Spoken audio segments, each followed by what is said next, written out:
Ball State Sports Links Driven is proudly presented by Stoops Automotive. Online at stoopsauto.com.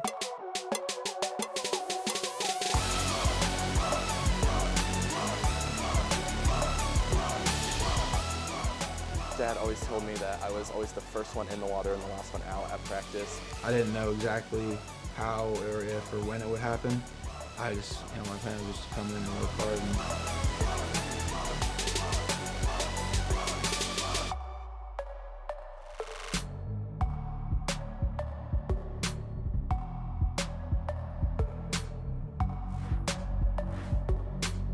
Welcome into Ball State Sports Links Driven. I'm your host, Connor Onion.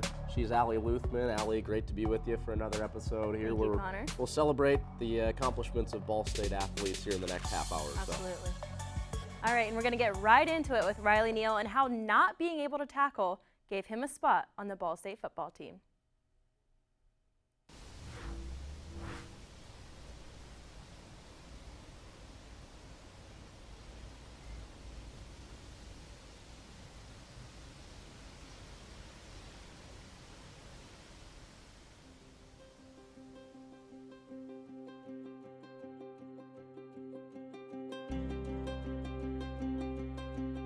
Well, my dad coached me in third grade, and he said he's heartbroken to find out I couldn't tackle in third grade, so he decided to put me at quarterback.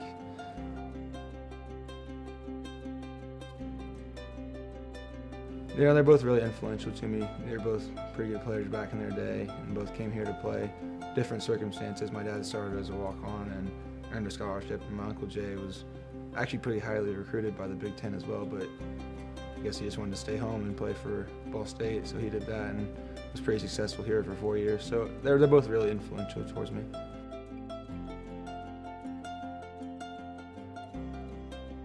Riley and I have been good friends with each other for a very long time, since kindergarten age probably.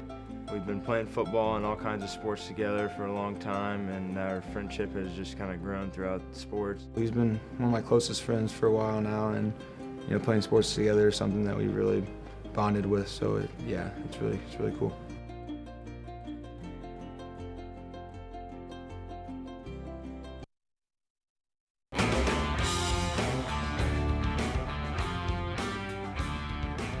This is something that was something that we wanted for a very long time, and to be a small part of history in Yorktown was kind of cool for our class. Yorktown doesn't typically have a tradition of winning football. Sectional championship that we won our senior year, I told him we should run a fake reverse on the opening kickoff, and we did, and it worked. So I ended up running the opening kickoff back, and Riley came sprinting off the sideline down to the end zone to celebrate with me. I think we ended up, our team got a flag on that play for having celebrating on the field, not just me, but our sideline warning or whatever.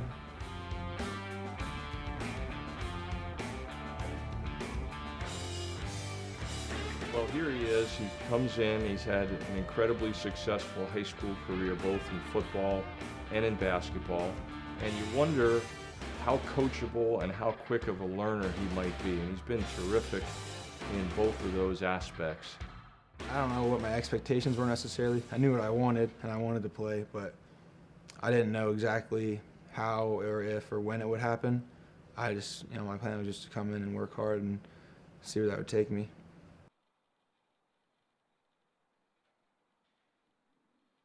Just one play at a time. Win one battle at a time.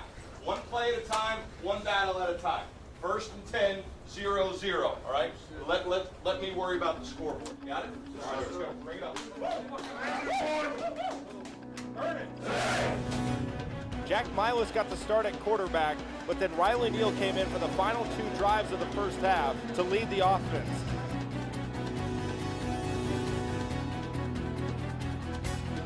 Neal, the shotgun snap, drops to his own 45 to pass, bombs one long down the far side of the field.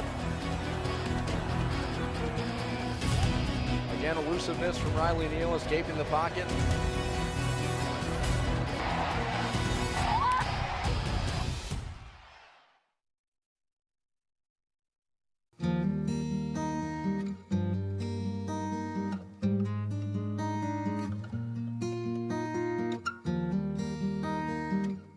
meant a lot.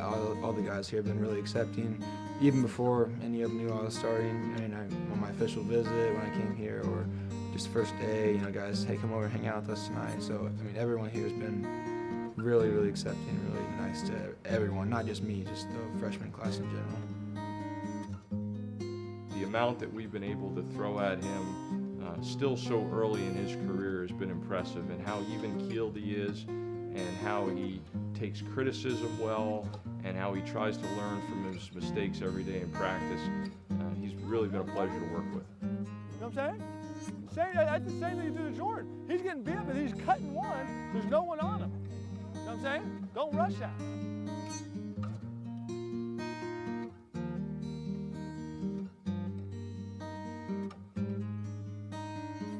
Just that friendship to me is really kind of special, and just to see him succeed on the football field and kind of be a part of it is even better.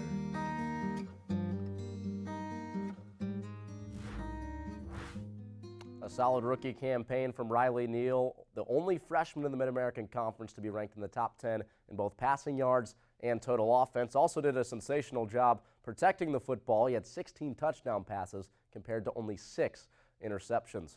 Riley Neal, not the only individual that stood out over the past month or so for Ball State athletics. And to celebrate some of those other individual accomplishments, we introduced a new segment called What's Chirping, as we take a look at some of the finer individual performances over the past month or so. We start with the women's volleyball team. Jenna Spadafora, for the second straight year, named first team All-MAC. Unfortunately for the team, they fell in the second round of the Mid-American Conference tournament as they were swept by Kent State. But Coach Shondell, high praise for Spadafora, said she is one of the best setters to ever play at Ball State. The soccer team also had a very special season as they finished as the MAC regular season champions. Lorena White added to her Defensive Player of the Year accolades by being named first team All-Region.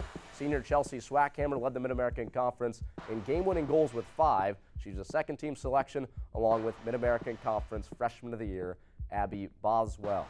For the Ball State women's basketball team, they were in Colorado at the Omni Hotels Classic in Colorado over Thanksgiving break, and Natalie Fontaine had 16 points against Florida in the opener on Friday night in a losing effort for the Cardinals, and then bounced back in the third-place game in a winning effort for the Ball State Cardinals with a 20-point performance against UMass the following night.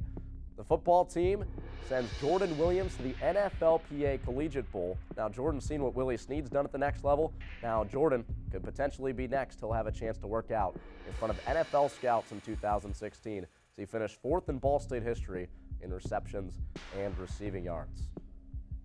That's what's chirping for Ball State athletics. Allie, expect that trend to continue throughout the winter months and into the spring as well. What else do you have for us? Well, a lot of big things for Ball State athletics already with the year only halfway over. We're going to get right into this month's Meet the Athlete with swimmer Zach Toman. And there's a little bit of Q&A in this. Check it out. I started swimming when I was 6 because I always had a pool. I've lived in 3 separate houses, and I always enjoyed being in the water, and really nothing on land, just anything in the water I always enjoyed. So my parents signed me up for swimming, and I loved it. My dad always told me that I was always the first one in the water and the last one out at practice, and I always couldn't wait to go to practice, whereas other kids were like, oh, I don't want to go, I don't want to go. When I was 8, we had a long course meet, and I set the record for the 50-meter breaststroke or something for my age group. And the next year, they actually filled the pool in, so I will always have the record for that. So it can never be broken because there's no pool left. I chose Ball State because it's a good location. I love the school, and when I took my recruiting trip, I love the team, the coach, the pool, like the area. I loved everything. This season, I want to improve my 100 breaststroke time, my 200 breaststroke time.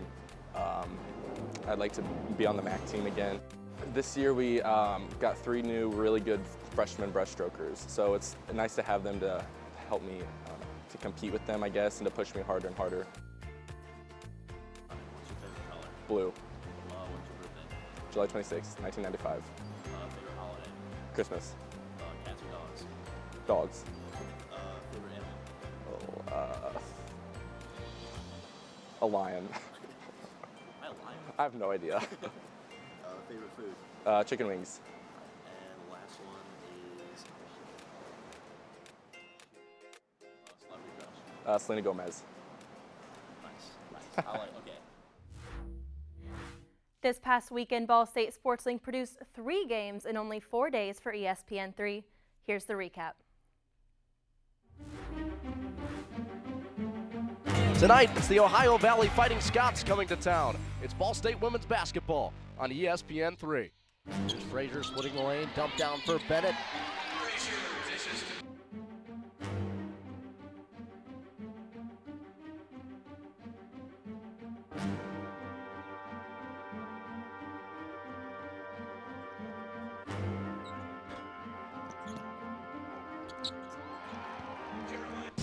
Montana on the season perfect from the free throw stripe as she steps to the line for her first and connects. Now 25 of 25.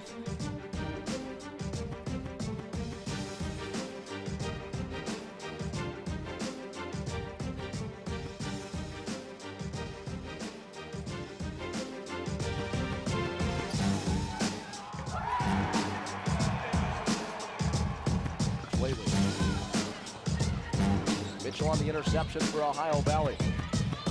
Ball State pushes the tempo, lob for Fontaine, and there she is again, now with 19 on the night. As Ball State up by 31 here in the second quarter.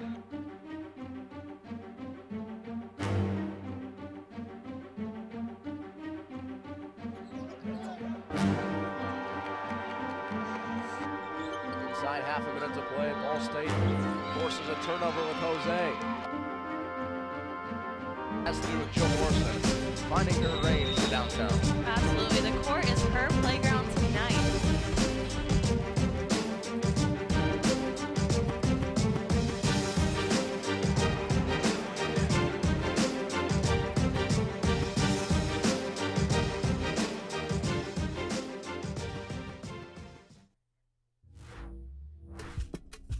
Four days, 3 Sports Link productions, 3 wins for the Ball State Cardinals.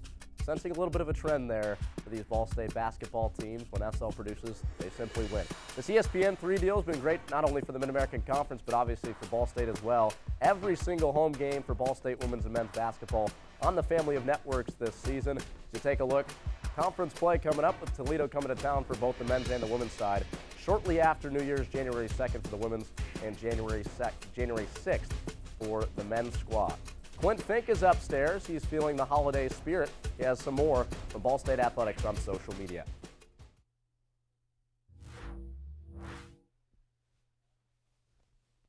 Bringing you social media in Ball State sports.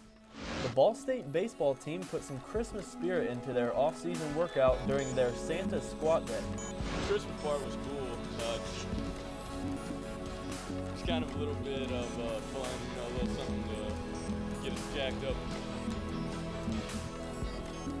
Outfielder Alex Call tweeted this picture after their Christmas lift showing Ball State baseball making gains. Men's basketball's Trey Moses tweeted this picture showing his excitement for winning the Best Buddies Pair of the Month. The Cardinals also give back to the community by doing the Toys for Tots collection for the Tots Military and Public Safety Appreciation Day. Women's basketball also gives back by signing autographs at this year's Winter Fan Jam. The Ball State gymnastics team tweeted this picture showing their participation in Secret Families. Getting closer to Christmas Day, Ball State softball posted this picture on Instagram after their White Elephant gift exchange. Looking like a lot of fun and Christmas spirit here in Ball State sports. From the Digital Sports Production Center, I'm Clint Fink. Back to you, Connor and Allie. In this next segment, we're going to show you how gymnast Sarah Ebeyer spends her time here at Ball State in a day in the life. I'm Sarah Ebeyer, and this is a day in my life. It's 7:30 in the morning, so our mornings during the week are extremely early sometimes. On Monday, Wednesday, and Friday, we lift weights for an hour. It really does help when you're in the gym. You're doing floor routines, sprints, or for vault. Just having that extra power behind you really helps, develop your gymnastics in a better way. It was probably one of the biggest things that helped me coming to college. At my old gym, we didn't actually do any cardio at all. So being able to sit here and add something else to my background that helps me in the gym has been a huge benefit. Right now I'm going to class. I have class from 11 to 11:50. The school is really good at working around our practice schedule. Because we practice from 1 to 4 or 2 to 5, that really kind of takes a huge chunk out of the day. So finding classes around that can be extremely difficult. We actually get like priority registration, so we can schedule before a lot of the students, which is a huge bonus for athletes. I just finished class, and right now I have a break until 2 o'clock when practice starts. So what I normally do is go to the training room at 1 o'clock, so I have an hour to prepare myself for practice, just getting taped up, worked out, getting all the keys stretched and everything like that. But then right now what I'm going to do is I'm going to grab some lunch, that way I can survive practice. So I'll see you guys in the training room. We're going to do a little bit of sports psych before we start practice. Basically, they just come in, and it's really about learning mental toughness, knowing your different cues during routines, being able to talk yourself through things such as injuries, or if you're just having a rough day, being able to focus on one thing at a time. When you're competing, especially if there's such a big crowd going on and everyone cheering, it's really hard to be able to know how to zone in and be able to just focus on you. So that's a lot what sports psych helps us out with. After we have 30 minutes of sports psych, then we'll get warmed up and we'll start practice.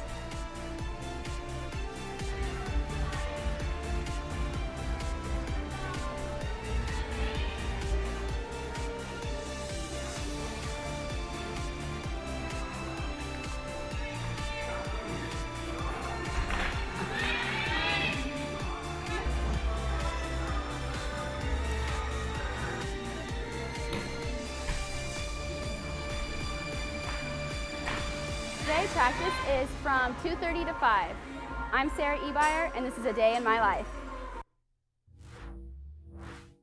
Back in early November, Ball State diver Madie Zirzow was named Mid-American Conference Diver of the Week, and here's why. A score of 289.25 on the board, which was enough to qualify for the NCAAs. We take a look at her training and determination to qualify for that score in this I Play For You.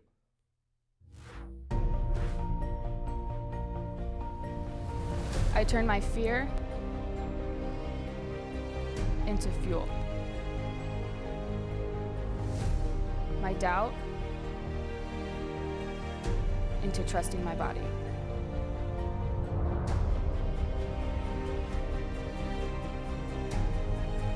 Train to achieve the perfect amount of adrenaline.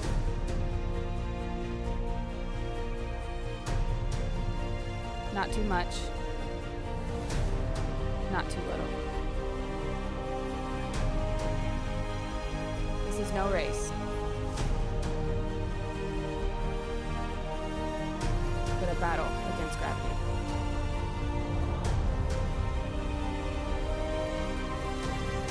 Faith carries me. My team pushes me. It just takes 10 seconds of focus. Between me and the board.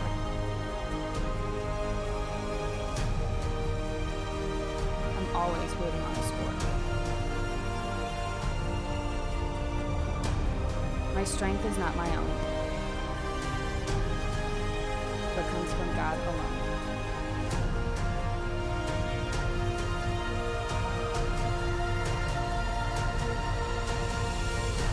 I'm Madie Zirzow, and I play for you.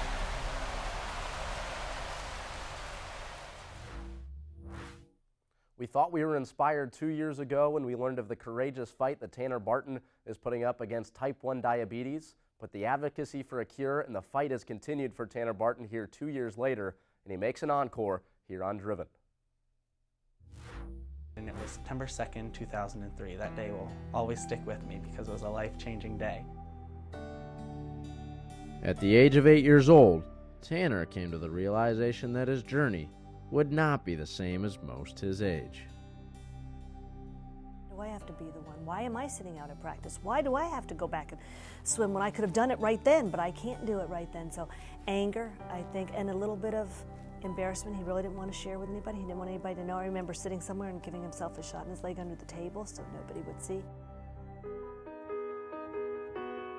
I never really thought that I would actually make such a substantial impact as I have, but when I receive emails or Facebook messages from diabetics and from athletes who live with type 1 saying that they saw my first Sports Link video or that they read articles about me through JDRF, and they're so impressed with my advocacy work and how I really try to help them stay motivated. Well, it's 9:20 on 11/11, and I'm sitting right now in the Scandinavian Airlines first class lounge. Can't believe that my next flight is going to Copenhagen. I know I've always wanted to be an international spokesperson for Type 1, and now that I'm actually given the opportunity to speak at such a prominent event, I'm ready to make the most of it and seize the day. Yeah, it's amazing the progress that he's made, the contacts that he's involved with, and just to be invited to Copenhagen for that talk was incredible. To board first class, we'll see what it has in store in just a few moments. There was a lot of pressure, but I wasn't fazed by the pressure because when I was diagnosed at 8 years old, I went to my first JDRF walk a week after my diagnosis. And when I was 9 years old, I was a youth ambassador for JDRF. So I've been involved with the organization for such a long time. And I'm so passionate about JDRF and about diabetes advocacy that when I'm speaking about the organization and about what we're doing to help all diabetics, it's really humbling because I feel as though I already know what's going on. We're here, just touched down in Copenhagen, ready for World Diabetes Day, walking into the Copenhagen airport right now. Everyone here has already been so nice, so welcoming, and we'll meet our driver in just a few minutes. I went through the airport, they had a taxi for me with Tanner Barton on it, feeling very professional. They took me to the hotel from the airport, and I check into the hotel, and it's very exciting to just be in an international country. I go up to the hotel, try to get a little rest because obviously I was traveling for 10 plus hours, and I wake up and I get ready for dinner. And I'm eating dinner with Camilla, who is the head of the research and design team at Novo Nordisk, and then Elena, who is one of her colleagues. Okay, we just finished dinner on Thursday night, getting ready for World Diabetes Day tomorrow. I'm here with some of my great colleagues and friends at Novo. I am Elena, and I am so much looking forward for tomorrow, the Diabetes Day. And I'm Camilla, and so am I. I'm so happy to be here with Tanner as well. It's so cool. Thank you. So we are excited, we're ready to go, and we start off tomorrow afternoon with the walk. They were pretty impressed with views of a patient and a type 1 diabetic and an athlete and a college student. And they, after that summit, they asked him to come to Copenhagen, which was, I'll never forget, he got an email and he was coaching swimming in our summer league in Dublin, and he called and said, guess what? They want me to go to Copenhagen. I think something that came as a result of the summit and something that we really discussed was Novo Nordisk's drive to help cure type 1 diabetes. And I know we also discussed in the summit how we can make that message more, how we can put that message out in the open and make more people aware of that we're not only here to supply medications and research new therapies, but we're here to help you obtain those therapies and ultimately cure type 1 diabetes. After walking all morning, I finally made it here to the colored houses of Copenhagen. You can see that they're even decorating for Christmas right now. It's such a breathtaking view. This is a postcard of Copenhagen.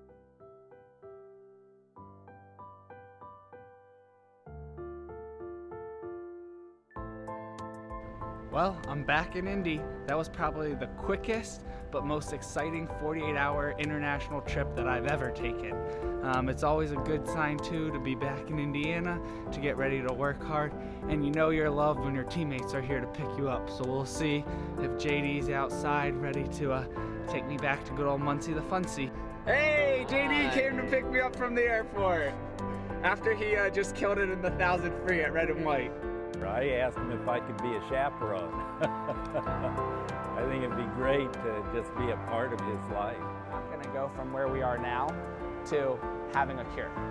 And when I talk about a cure, I'm referring to a complete restoration of my beta cells.